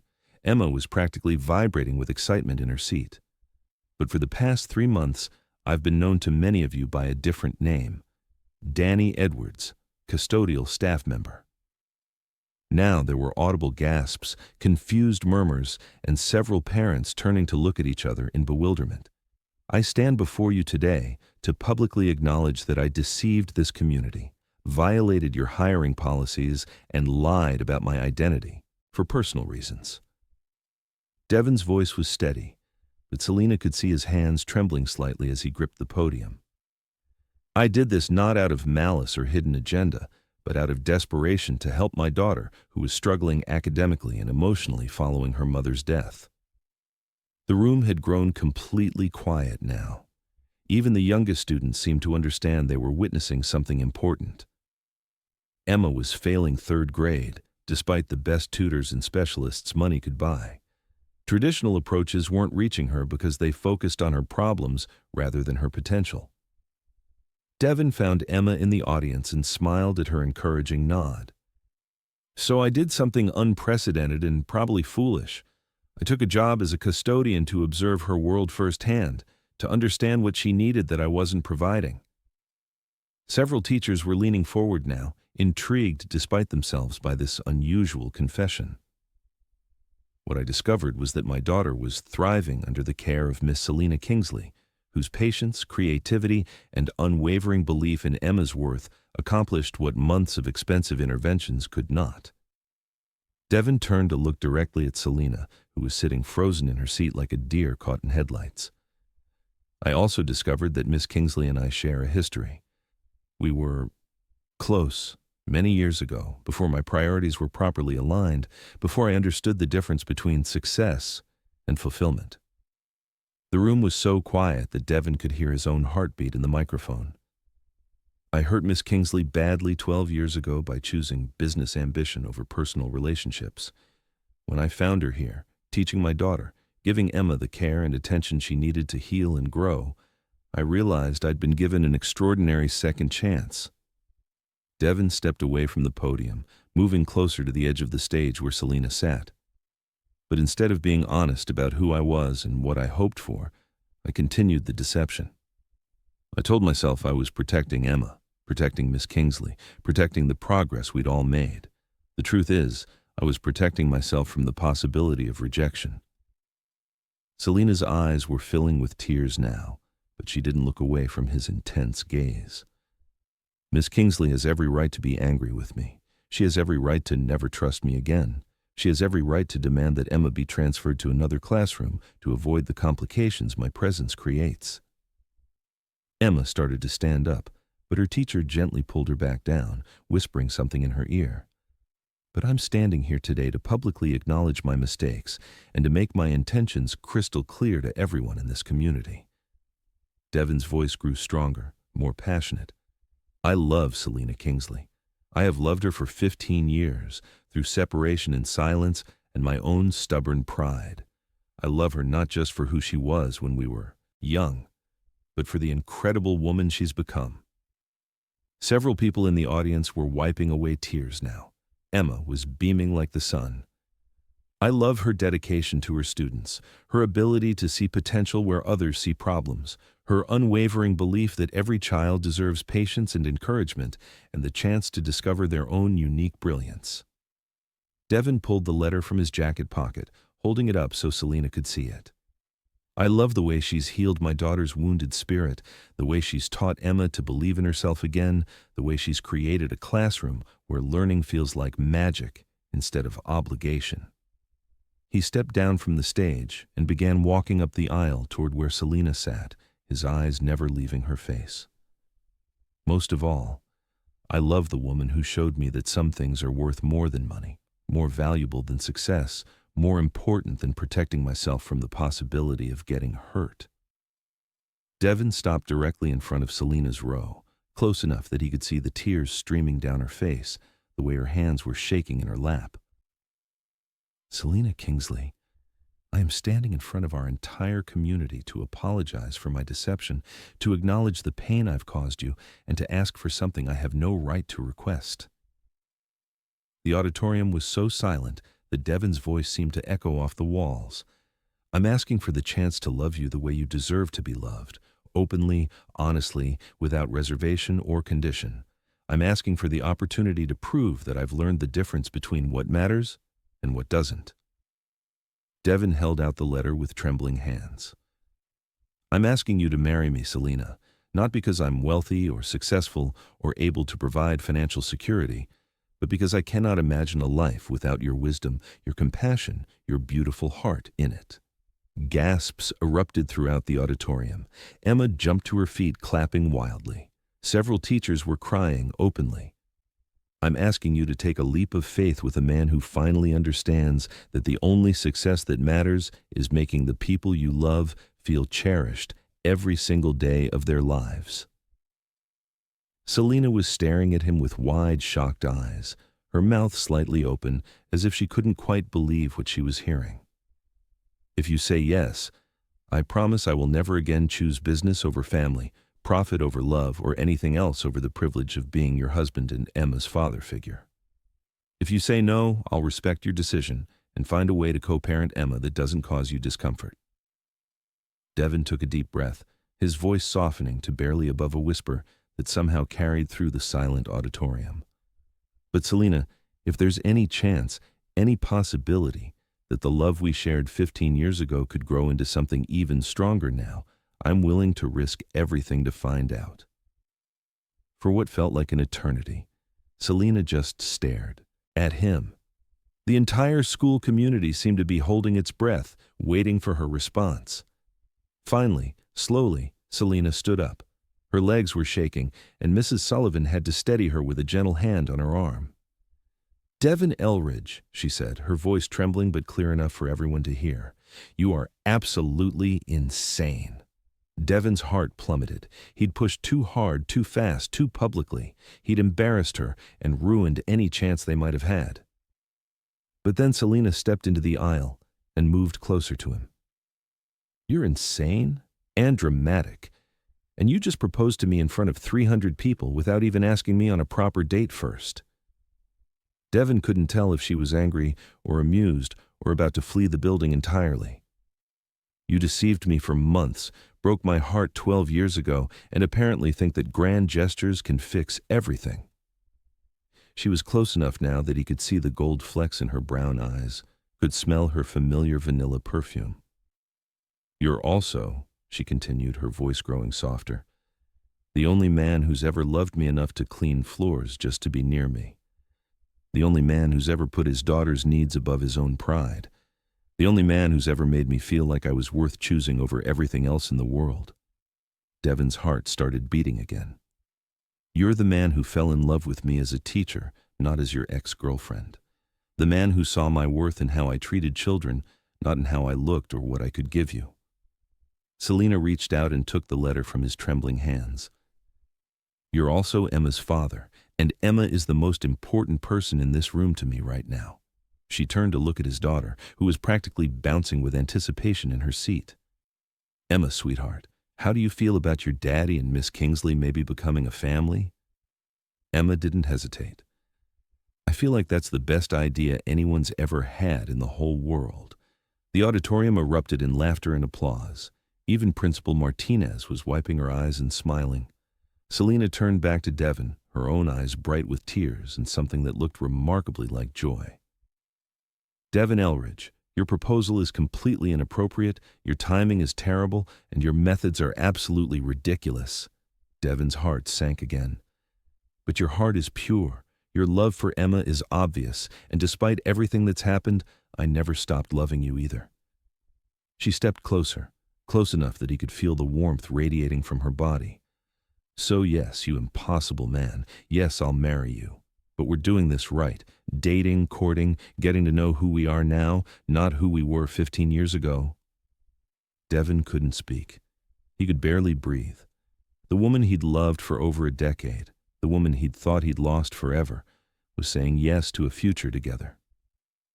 "And Devon?" Selena's voice was soft but firm. "If you ever lie to me again, about anything, for any reason, I will walk away and never look back. Complete honesty, complete transparency, complete trust. Those are my conditions." "Done," Devon managed, his voice rough with emotion. "Anything you want, anything you need, for as long as you'll have me." Selena smiled then, the first genuine, unguarded smile he'd seen from her since the night they'd reconnected. It was radiant, transformative, and more beautiful than any sunrise he'd ever witnessed. "Then kiss me, you dramatic fool, before this entire school thinks I've lost my mind." Devon didn't need to be asked twice. He cupped Selena's face in his hands and kissed her with 15 years of longing, 12 years of regret, and a lifetime of love that had never died despite separation and pain and pride. The kiss was gentle and passionate simultaneously, a promise of healing and new beginnings, and the kind of love that chooses the beloved over everything else in the world. When they finally broke apart, the auditorium exploded in cheers and applause. Emma had climbed over 2 rows of seats to reach them and was now hugging both their legs with 8-year-old enthusiasm. "Does this mean Miss Kingsley is going to be my new mommy?" she asked, looking up at them with shining eyes. Devon and Selena looked at each other over Emma's head, seeing their future reflected in each other's faces. "If she wants to be," Devon said softly. "More than anything in the world," Selena whispered back. As the 3 of them stood together in the aisle of the Willowbrook Academy auditorium, surrounded by a community that had just witnessed love triumph over fear, Devon realized he'd finally learned the most important lesson of his life. The only wealth that mattered was the love of the people who knew him completely and chose him anyway. And for the first time in 12 years, Devon Elridge was exactly where he belonged. The truth has a way of demanding to be heard, doesn't it? Have you ever been in a situation where keeping a secret felt like the only way to protect someone you love? Share your thoughts below, and don't forget to subscribe for the emotional conclusion. Chapter 5. 6 months later, Devon stood in the kitchen of the home he'd purchased in Westchester, not a mansion, but a warm, comfortable house with a big backyard and space for Emma to run and play. He was making coffee the way Selena liked it, 2 sugars and a splash of cream, listening to the sound of his fiancée and daughter working together on a science project at the dining room table. "Remember, Emma, the hypothesis comes before the experiment," Selena was saying patiently. "But I already know what's going to happen," Emma protested. "Do I still have to write it down?" "That's exactly why you have to write it down. Scientists document everything, even when they think they know the outcome." Devon smiled, marveling at how naturally Selena had stepped into the role of Emma's mother figure. The transition hadn't been without challenges. Emma had needed time to process the changes in her family structure, and Selena had struggled with balancing her role as Emma's teacher with her new position as Devon's fiancée. But love, patience, and consistent honesty had smoothed most of the rough edges. "Good morning, beautiful women," Devon said, carrying 2 cups of coffee to the table and dropping a kiss on top of Emma's head before settling one on Selena's lips. "Morning, Daddy. Look, Selena's teaching me how to make a volcano that actually erupts." Devon raised an eyebrow at his fiancée. "Should I be worried about the structural integrity of our dining room?" Selena laughed, the sound filling their home with warmth. "We're taking it outside, don't worry. Emma wants to enter the school science fair." "I'm going to win," Emma declared with 8-year-old confidence. "Selena says my hypothesis is very thorough." "Selena's right," Devon said, settling into his chair and reaching for Selena's free hand. "Your mom always is." The word slipped out naturally now. Emma had started calling Selena Mom about 2 months after the proposal, when Selena had stayed up all night with her during a particularly bad case of flu. The title had brought tears to Selena's eyes and sealed their family bond in ways that legal documents never could. "Speaking of moms," Selena said, squeezing Devon's hand, "Jazz called this morning. He and Carmen want to host the engagement party at their house next month." Devon grinned.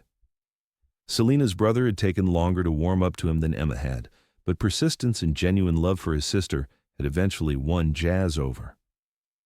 The turning point had come when Devon had shown up at Jazz's architectural firm during a crisis and spent 16 hours helping him save a project, not with money or connections, but with genuine problem-solving and manual labor.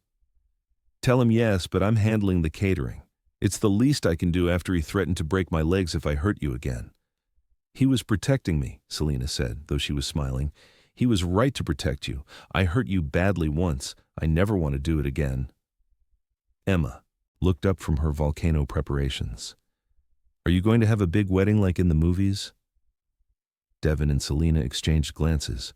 They'd talked about this extensively, the pressure for a society wedding that would satisfy business associates and generate publicity, versus their desire for something intimate and meaningful. "We're going to have the wedding that feels right for our family," Selena said diplomatically.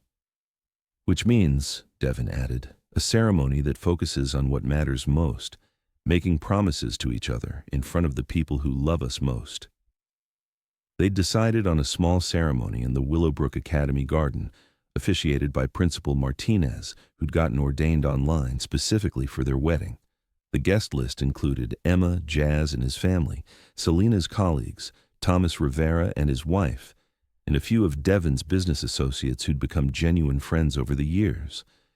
Victoria Powell would not be in attendance. She'd tried to use Devon's public proposal and temporary absence from the company as leverage to force him out of leadership, claiming he'd lost focus and business acumen. The board meeting she'd called to discuss his removal had backfired spectacularly when Devon presented a 5-year plan that prioritized sustainable growth, employee satisfaction, and work-life balance, and the board had voted unanimously to implement it while removing Victoria from her position. "Daddy," Emma said suddenly, "are you happy?" The question caught Devon off guard with its directness and innocence. "What makes you ask that, sweetheart?" "Because before we moved to this house, you always seemed sad even when you were smiling. But now you seem happy even when you're thinking about work." Devin looked around their kitchen, not the most expensive space he'd ever owned, but the most beloved. Selena was grading papers while helping Emma with science, her hair pulled back in a messy ponytail and wearing one of his old shirts over her jeans. Emma was chattering about her volcano while carefully measuring baking soda, her face bright with curiosity and confidence. This was what success looked like. Not boardroom victories or financial milestones, but Sunday mornings with the people who loved him exactly as he was. Yes, Emma. I'm happier than I've ever been in my entire life. Good, Emma said matter-of-factly, because Miss Sullivan says that happy parents make happy kids, and I want to be the happiest kid in the world. Selena reached over to ruffle Emma's hair. You're pretty close already, beautiful girl. As Devin watched his fiancée and daughter work together, he thought about the journey that had brought them to this moment, the deception that had nearly destroyed everything. The courage it had taken to be completely vulnerable in front of hundreds of people, the daily choice to prioritize love over profit, presence over productivity, authenticity over image. 6 months of dating had confirmed what Devin had known the moment he saw Selena again. She was his person, his partner, his missing piece. But more than that, she was Emma's person too, the mother figure his daughter had needed, the stable, nurturing presence that helped Emma process her grief while building new happiness. Selena, Devin said suddenly, do you ever regret it? Saying yes to me? She looked up from the paper she was grading, her expression soft and certain. Never. Do you regret taking that custodial job? Never. It was the best decision I ever made. Even though it started as a deception? Devin considered this carefully. The deception was wrong, and I'll always regret that part. But becoming Danny taught me who I really am underneath all the external success. It taught me that love isn't something you earn through achievement. It's something you nurture through presence and attention and daily choice. And what did you learn about me? Selena asked teasingly. I learned that you're even more amazing than my 23-year-old memories suggested. I learned that you love with your whole heart, that you see potential in everyone, and that you can make magic happen in the most ordinary moments. Emma made gagging noises. You guys are so mushy. Just wait until you're in love, Selena said, laughing. Then you'll understand why mushy is wonderful. Never, Emma declared. Boys are gross. I used to think the same thing, Selena said conspiratorially. Then I met your daddy and realized that some boys grow up to be pretty amazing men. As Emma giggled and returned to her volcano project, Devin's phone buzzed with a text from Thomas Rivera. Saw the engagement announcement in the paper. Couldn't be happier for you both. Danny was the best custodial trainee I ever had. Turns out Devin's a pretty good man, too. Devin showed the message to Selena, who smiled warmly. Thomas is coming to the wedding, right? Wouldn't dream of having it without him. He taught me more about honest work and finding dignity in service than any business school ever did. The phone buzzed again, this time with a message from Principal Martinez. School board approved your proposal for the new scholarship fund. The Selena Kingsley Excellence in Teaching Award will help support educators who go above and beyond for their students. Perfect way to honor your future wife's dedication. Devin had surprised Selena with the scholarship announcement just the week before. A fund that would provide grants for teachers who spent their own money on classroom supplies, who stayed after hours to help struggling students, who went beyond curriculum requirements to nurture the whole child. You didn't have to do that, Selena had said when he'd told her about the scholarship. Yes, I did. The world needs to know that teachers like you are heroes. The fund will help other educators do what you've been doing all along, loving kids into believing in themselves. Now, watching Selena guide Emma through the scientific method with infinite patience and genuine joy, Devin knew he'd made the right choice in every way that mattered. He'd chosen love over fear, presence over profit, authenticity over image. Okay, Emma announced, I think we're ready to test the volcano. They moved outside to the backyard, where Emma had constructed an impressive papier-mâché mountain around a plastic bottle. Devin and Selena sat on the porch steps, his arm around her shoulders, watching their daughter prepare for her grand experiment. Ready? Emma called. Ready, they called back. Emma poured the vinegar into the baking soda mixture and stepped back quickly. The volcano erupted in a satisfying foam of bubbles that cascaded down the mountainsides, and Emma cheered with delight. It worked. It actually worked. Of course it worked, Selena said, applauding. You followed the scientific method perfectly. As Emma ran inside to get her camera to document the results, Devin pulled Selena closer against his side. Thank you, he said quietly. For what? For giving me a second chance, for loving Emma like she's your own, for making our house a home, for showing me what really matters. Selena turned in his arms, her brown eyes serious and warm. Thank you for becoming the man you were meant to be, for choosing us every single day, for proving that love really can triumph over fear. I have something for you, Devin said suddenly, pulling a small box from his jacket pocket. Selena raised an eyebrow. Devin, you already gave me a ring. This is different. He opened the box to reveal not jewelry, but a simple silver key. It's the key to Emma's old-school locker, the one from when she was failing and scared and convinced she was stupid. Selena took the key gingerly, not understanding. I want you to have it as a reminder that you have the power to unlock potential that others can't see. That you gave my daughter the key to believing in herself. That you gave me the key to understanding what success really means. Tears were streaming down Selena's face now. Devin, I love you, Selena Kingsley. I love your wisdom and your patience and your beautiful heart. I love the way you make Emma laugh and the way you make me want to be better than I ever thought possible. I love you too. All of you. The billionaire CEO and the custodian and the father and the man who's brave enough to be vulnerable in front of hundreds of people. They kissed then, soft and sweet and full of promise, as Emma's delighted laughter echoed from inside the house and the afternoon sun painted their future in golden light. Later that evening, after Emma had gone to bed clutching her volcano trophy, a makeshift award Devin had crafted from cardboard and glitter, Devin and Selena sat on their front porch swing, planning their wedding and their life together. No regrets? Selena asked, her head on Devin's shoulder. Only one, Devin said, his voice thoughtful. Selena lifted her head to look at him, concerned. I regret that it took me 12 years to find the courage to fight for you. I regret all the time we lost, all the moments we could have shared, all the ways Emma could have benefited from having you in her life sooner. But Devin, if things had happened differently, we might not have appreciated what we have now. Sometimes the best love stories aren't about perfect timing. They're about perfect commitment when the time is right. Devin considered this, watching the stars emerge in the darkening sky above their suburban neighborhood. Emma says butterflies are proof that beautiful transformations happen even when everything seems hopeless. Emma's a very wise little girl. She gets that from her mom, Devin said, squeezing Selena closer. Which mom? Selena asked, though she was smiling. Both of them.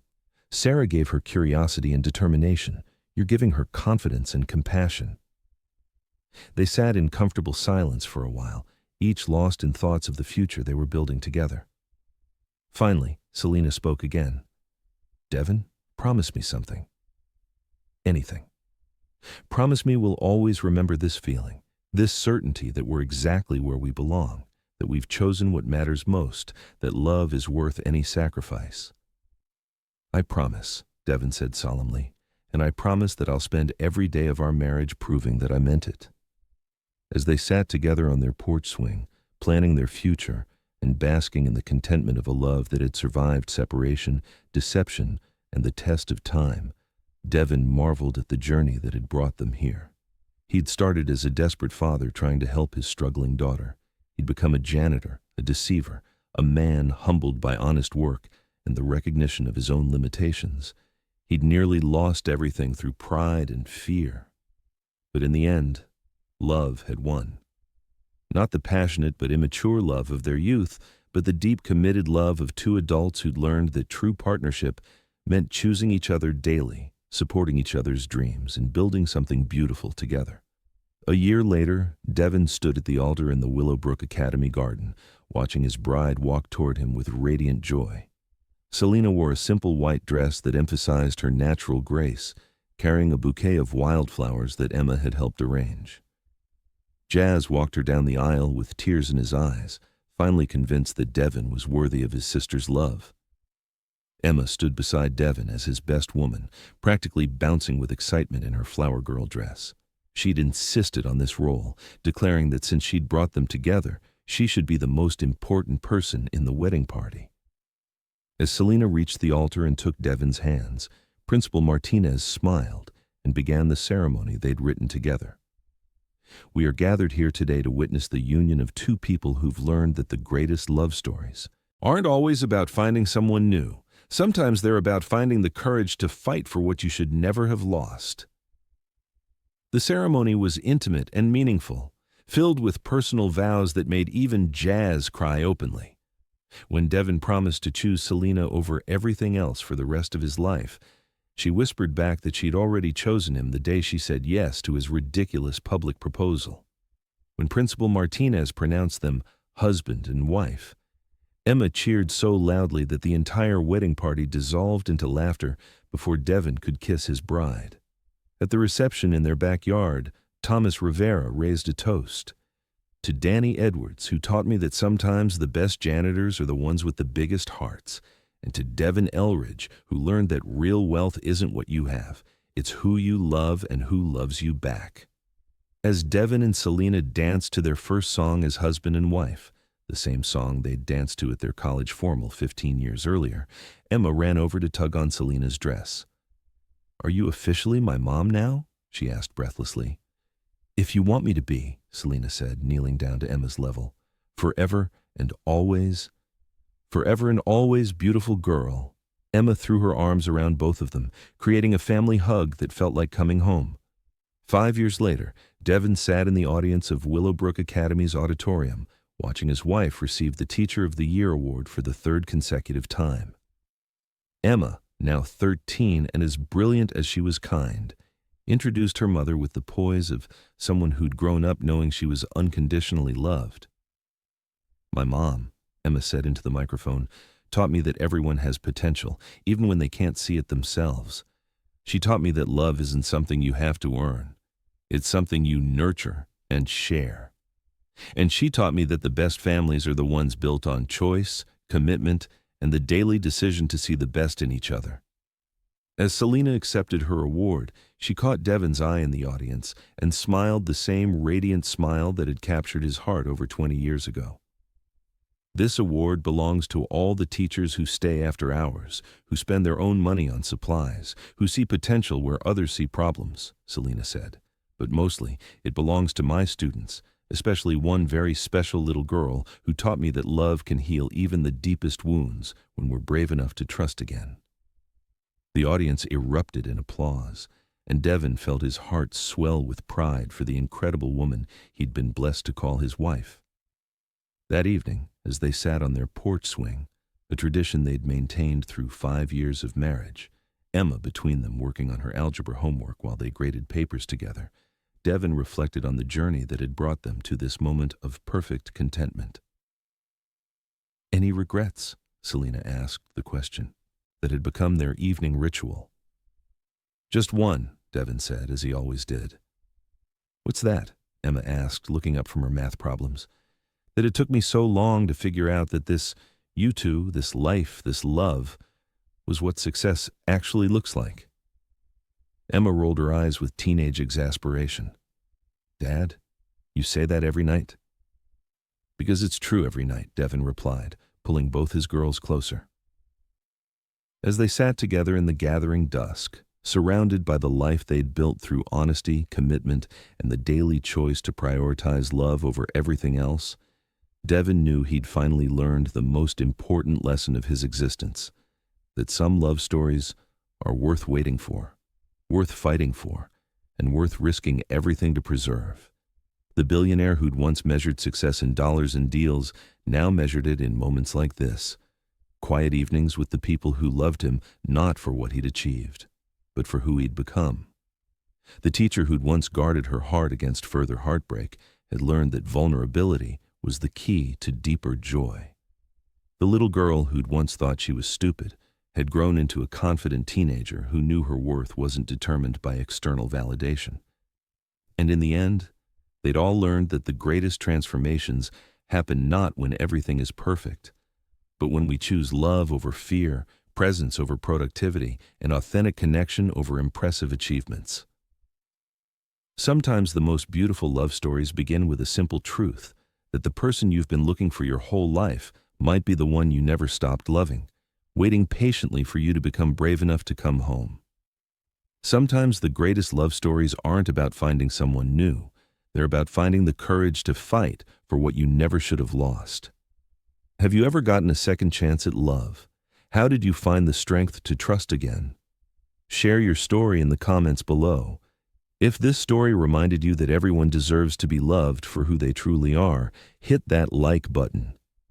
Subscribe for more stories about second chances and the kind of love that transforms lives. And remember, tomorrow brings another tale of hearts finding their way home against all odds. Because love, when it's real and true and brave, always finds a way.